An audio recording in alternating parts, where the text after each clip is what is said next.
YouTube, what's going on, man? It's your boy, Trouble T. Get Kicks Wholesale, the number 2 at gmail.com, GETKICKZ, the number 2 at gmail.com. Special episode today.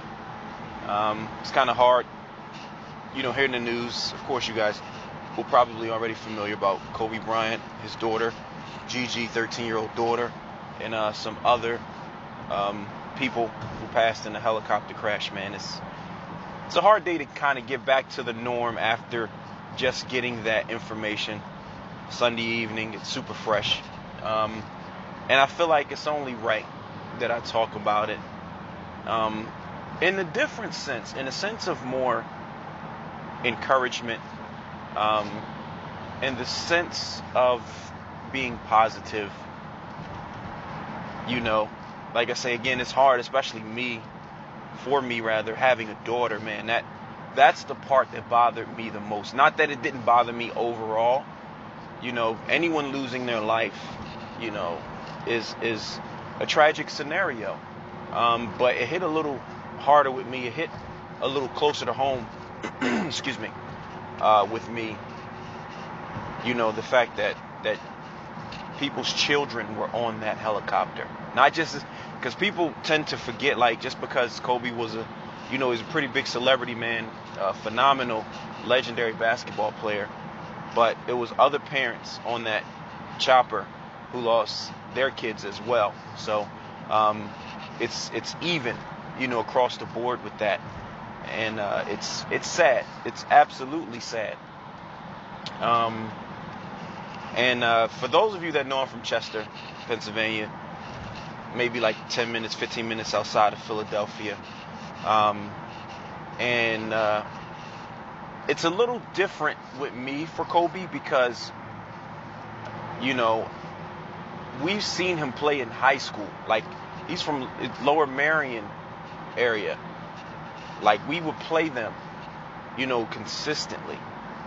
And, he had a special tie to Chester. I don't know if you guys know this, but a little bit of sneaker history in regards to Kobe. But the Kobe 10, there's an orange and black colorway that's dedicated to Chester because of his ties to Chester and his respect for Chester, Chester High School basketball.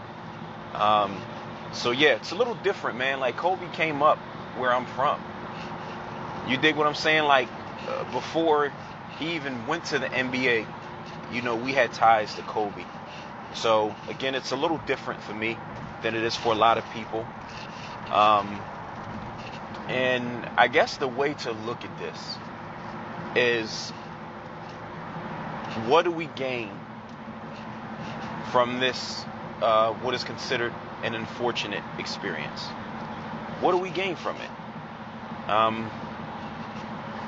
The fact of the matter is, again, Kobe was 41 years young. Very young man. I guess the gaining thing is, one thing we can say about Kobe is he lived life to the fullest of his ability. Again, that whole Mamba mentality that he created and adapted, it was to remain and have laser and tunnel focus to accomplish the things that he wanted to accomplish in life. And he did a phenomenal job at that. You get what I'm saying? And he was doing a phenomenal job. He had more plans, himself, his daughter, his family. He had more plans for them and himself. He didn't let anything stop him. He wasn't fearful of anything. He didn't really care what anybody had to say about what he was doing or trying to do, or goals that he was trying to reach. He didn't care how people felt about it. Anytime he heard something negative, or the haters had something to say, he used it as fuel to go even harder. You get what I'm saying? This is the perspective that I'm looking at it from. Look at the legacy that he left. No one wants to lose anyone. But unfortunately, at some point, there won't be a tomorrow for anybody. And I hate to say that, but I have to just deal with the reality of it, okay? One day we're all not going to be here. And I know a lot of us don't want to hear this, but it's the truth. And the reason why I'm going here is because I want you to understand and appreciate life for what it is. And to be completely honest, it's what you make it. Like, we tend to complain about so many things. Yet, in our complaint, what kind of action are we taking to change the things that we complain about? And again, as you guys always know, I say it's bigger than sneakers. This is about life here. Okay? This is about life. And even my message regarding sneakers is painting a bigger picture of where you put yourself in your life. Listen, again, that man was accomplishing goals, going after goals, attacking goals for him and his family. Take that away from this whole scenario. Like I said, I know it's sad and I know it hit a lot of people pretty hard.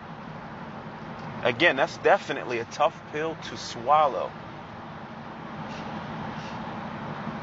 And you may have heard this, and it may sound cliche, but as you can see, no matter who you are, life is not promised. Tomorrow is not guaranteed. You get what I'm saying? It's not, no matter how much money you have, no matter how popular or famous you are, no matter what you've done in this world, what you've accomplished, no matter how young or old you are, as you can see, unfortunately, with the young people that were lost in this situation. So to pull the positive out of this and to try to encourage you and to motivate you, do everything that you set out to do while you're here, because you don't know how long you have to do it. That goes for me. That goes for any of you listening. That goes for any and everybody. You understand? If you have things on your heart to do, don't procrastinate. Don't put them off. Do them. Because your procrastination can be keeping you from getting somewhere in life or accomplishing something in life that you really wanted to do before you leave this earth. And that's the type of time I'm on. It's crazy that this happened, but even before his passing, like, I was talking to my bro, the Toe Box, man, and I'm telling him, like, this is right after the Temple game last week, man. We were rapping, and I'm telling him, like, man, I'm going to just do all the things that I have on my heart to do, whether running a business, whether traveling with my family, whether, you know, just doing significantly more for my kids, spending more time with the people that I love and that I enjoy being around. Literally, right after the Temple game last week, before this even happened, I was just sharing this with my brother. And he was saying that, you know, the same convictions were upon him. And he was saying it's so crazy that we were to talk about that, because he was thinking the same exact thing. And there's a reason that we were feeling that way. Not knowing that this would happen, of course. Not knowing that Kobe would pass. But, like, why not? What do we have to lose? You get what I'm saying? Like, these things that we're looking to accomplish and to do in life, why not try to go after them? Even if you don't succeed and you consider yourself failing at them, why not continue to try until you get over that hump? And even if you never get over that hump, check this out. At least you can say, well, man, I gave my honest attempt. I did my best to accomplish it. Or before you go, you can share with your children, your grandchildren, you know, your peers, like, man, hey, at least I did this when I was living, man. And you're satisfied. You're fulfilled. Leaving here, all of us have a purpose. What is it that you're passionate about? What is it that you want to do? God placed us all here for a reason, man. And let's not leave without fulfilling what it is that we're supposed to do. Again, I didn't know Kobe personally. However, I do feel like he was in line with his purpose and doing what he was supposed to do leaving the legacy that he was supposed to leave, influencing the people the way he was supposed to. I do believe that. And again, if we're going to take anything out of it, let's look at the things that he's done and the example he set, even as a family man, even as a father. Let's look at that, man. Let's look at it. But I can go on and on for days, man, but I felt like I had to do this, not just because it's a trending topic, because of how it affected me personally and how it made me think and look at life and look at goals and look at family.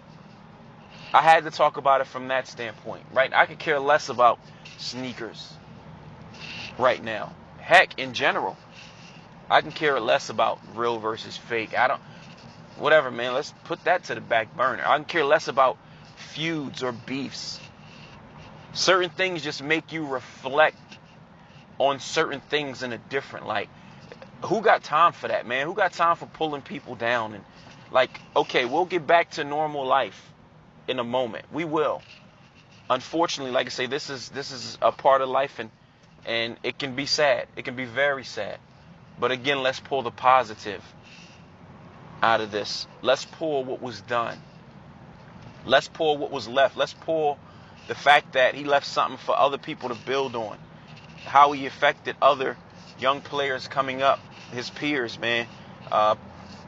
Probably affected the families he was associated with his daughter, or the light that his daughter shed or placed on people and her personality, the relationship that they had.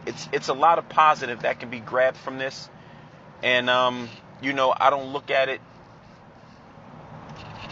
more in a sense of a loss. I look at it as a gain because we got to experience who he was. You get what I'm saying? Like, we got to experience what he done.